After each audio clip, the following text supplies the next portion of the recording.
5월 22일 주일 위로와 치유의 가정 예배를 드립니다. 함께 주님이 가르쳐 주신 기도하겠습니다. 하늘에 계신 우리 아버지, 아버지의 이름을 거룩하게 하시며 아버지의 나라가 오게 하시며 아버지의 뜻이 하늘에서와 같이 땅에서도 이루어지게 하소서. 오늘 우리에게 일용할 양식을 주시고 우리가 우리에게 잘못한 사람을 용서하여 준 것 같이 우리 죄를 용서하여 주시고 우리를 시험에 빠지지 않게 하시고 악에서 구하소서. 나라와 권능과 영광이 영원히 아버지의 것입니다. 아멘. 찬송가 429장 세상 모든 풍파 너를 흔들어 찬송가 429장을 부릅니다. 세상 모든 풍파 너를 흔들어 약한 마음 낙심하게 될 때에 내려주신 주의 복을 세어라. 주의 크신 복을 내가 알리라. 받은 속을 세어 모아라. 그 주신 복을 내가 알리라. 받은 복을 세어 모아라. 주의 크신 복을 내가 알리라. 세상 근심 걱정 너를 누르고 십자가를 등에 지고 나갈 때 주가 내게 주신 복을 세어라. 두려움 없이 항상 찬송하리라. 받은 속을 세어 모아라. 그 주신 복을 내가 알리라. 받은 복을 모두 세어 모아라. 주의 크신 복을 내가 알리라. 세상 권세 너의 앞길 막을 때 주만 믿고 낙심하지 말아라. 천사들이 너를 보호하리니 염려 없이 한만 보고 나가라. 받은 속을 세어 모아라. 그 주신 복을 내가 알리라. 받은 복을 모두 세어 모아라. 주의 크신 복을 내가 알리라.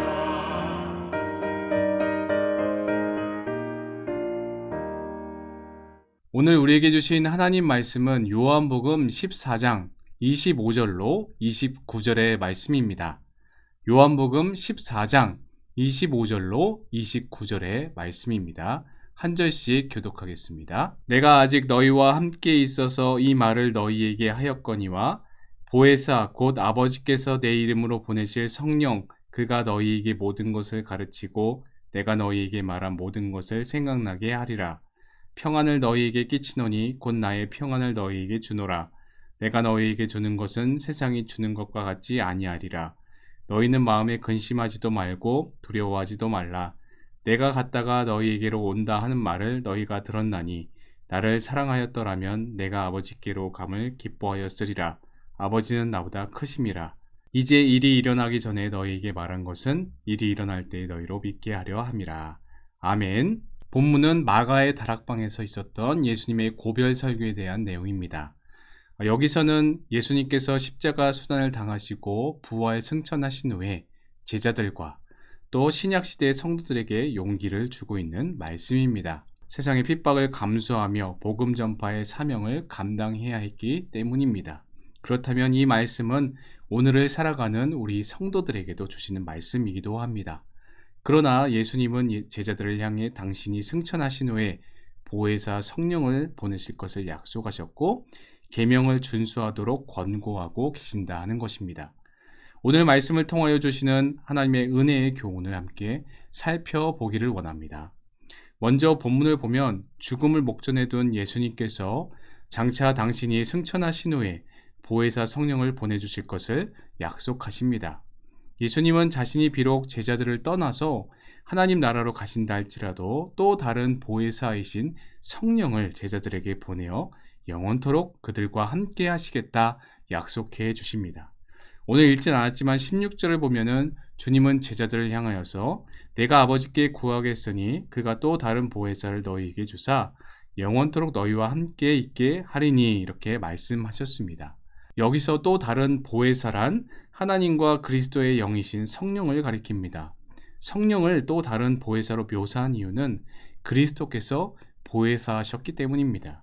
사실 그동안 주님의 절대적인 보호와 도움으로 생활했던 그들에게 있어서 주님이 안 계시다 하는 것은 마치 망망대해 가운데 선장을 잃은 그런 초보 선원들의 심정과 다를 바 없었을 것입니다. 제가 2004년 군입대를 하였을 때가 생각납니다. 저는 군악대를 지원해서 시험을 치르고 군입대를 하는 것이었기 때문에 어찌 보면 군대를 사모하여 입대했는지 모르겠습니다. 하지만 정겹던 집과 부모의 품을 떠나 타지에 간다는 것이 참으로 두려운 마음이 들었고 아직도 철없는 아이에 불과했습니다.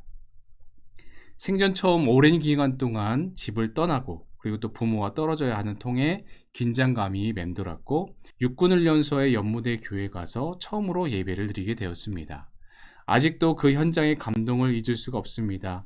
예배당에 들어서자 십자가를 보면서 흘렸던 눈물, 또 전우들과 어깨동무하며 실로암을 찬양하고 또 야곱의 축복을 찬양 불렀던 그 뜨거웠던 현장, 그 속에서 만났던 하나님은 너와 함께한다 라는 주님의 음성이 들려오는 듯 했습니다. 보혜사에 해당하는 헬라어는 곁에라는 의미의 단어와 부르다라는 그런 의미가 합쳐져서 바로 곁에서 돕기 위해 부르심을 받은 자라는 그런 의미입니다. 헬라 시대에서 재판장에선 피고를 돕기 위해 부름받은 변호사 혹은 어려운 인생의 문제 해결을 위해 부름받은 상담자 또는 좌절한 자를 일으키기 위한 위로자 등으로 나타날 때 이 보혜사라는 단어가 사용되었습니다. 그렇습니다. 성령께서는 우리의 삶과 신앙을 돕는 그런 헬퍼이십니다. 우리가 환난에 처했을 때 위로자이시며 우리를 위해 세상에서와 하나님의 법정에서 변호하실 변호자이십니다. 그리고 우리의 인생의 상담자이시며 또한 그리스도의 말씀을 가르치시는 그런 교사입니다. 그러므로 우리는 비록 거칠고 험한 세상을 살아갈지라도 염려할 것이 없습니다. 아무리 무서운 환난과 시련이 닥쳐온다 해도 두려워할 필요가 없습니다. 왜냐하면 보혜사 성령님께서 우리를 도우시기 위해 늘 곁에 계심을 믿고 담대히 행하면 되기 때문입니다. 또 어떤 어려운 일을 당했을 때 기도로 성령님의 도우심을 구하면 성령께서 신속히 그 문제를 해결해 주실 것입니다. 또 그리스도를 믿는 믿음으로 굳게 서시기를 주님의 이름으로 축원합니다. 그런가 하면 27절을 보면은 주님께서는 모든 위로와 약속의 말씀을 마치실 무렵 제자들에게 평안을 너희에게 끼치노니 곧 나의 평안을 너희에게 주노라 이렇게 말씀하십니다. 아마도 제자들은 그때까지 여전히 두려움과 불안 속에 머물러 있었던 것 같습니다. 사실 예수께서 그들 곁을 떠나실 것이라는 그 말씀은 그들로 하여금 불안을 쉽게 떨치지 못했을 것입니다. 주님께서는 그 마음의 형편을 모두 알고 계셨고 그들에게 평안을 주겠다 말씀하시면서 동시에 당신이 주는 평안은 세상이 주는 것과 같지 않다라고 말씀하고 계신 겁니다. 그렇다면 어째서 주님은 이러한 상황 속에서 평안이라 말씀하실까? 또 주님께서 주시는 평안은 세상이 주는 평안과 어떻게 다르다는 말입니까?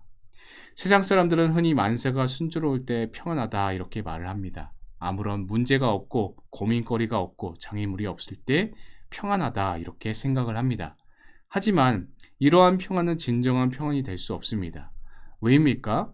세상 만사는 한시도 쉬지 않고 움직이며 변화하기 때문에 언제 어디서 문제거리들이 튀어나올지 아무도 예측할 수 없기 때문입니다. 그러한 의미에서 세상 사람들이 말하는 평안은 참으로 살 얼음반을 걷는 것과 같은 그런 위태로운 불안한 평안이 아닐 수 없습니다. 여기에 비해 주님께서 주시는 평안은 어떠한 평안이죠? 그것은 바로 십자가를 통해 주어주는 그런 평안입니다. 사람들에게 불안과 두려움이 찾아오는 근원적인 이유, 그것은 바로 하나님과의 단절 때문인데 하나님과의 단절에서 오는 그 죽음과 그 이후의 심판에 대한 공포로 인해 불안과 그 두려움을 느끼게 되는 것입니다. 그러므로 하나님과의 관계를 회복하지 않으면 그러한 사람은 결코 근원적인 두려움으로부터 자유할 수 없게 됩니다. 예수님은 십자가에서 인류를 대신하여 죽으심으로 하나님과 인간 사이에 가로막힌 죄의 담을 제거하시고 인류로 하여금 하나님과 화목할 수 있는 길을 열어주셨습니다. 누구든지 예수를 믿기만 하면 하나님과 화목한 관계를 회복하고 그로 인해서 죽음과 심판의 공포에서 해방되는 것입니다. 말하자면 근원적인 두려움에서 자유하게 되는 것이죠. 이처럼 주님께서 우리에게 주는 평안은 세상이 주는 불안정한 평안과는 다른 어떤 고난이나 문제도 흔들 수 없는 안전하고 영원한 평안인 것입니다. 그러므로 주를 믿는 성도는 세상에서 평안을 구하지 말아야 합니다. 오직 주님의 십자가를 통해 오늘의 평안을 구하시길 바랍니다. 그리하여 주님이 폭풍 가운데서 평안을 잃지 않고 주무셨던 것처럼 저와 여러분 또한 이런 세상의 풍파 속에서도 흔들리지 않는 평안한 심령을 소유하시기를 주님의 이름으로 축원합니다. 함께 이 시간 기도하겠습니다. 보혜사 성령을 의지하여 주님의 십자가를 통해 오늘의 평안을 구하게 하소서. 기도하겠습니다.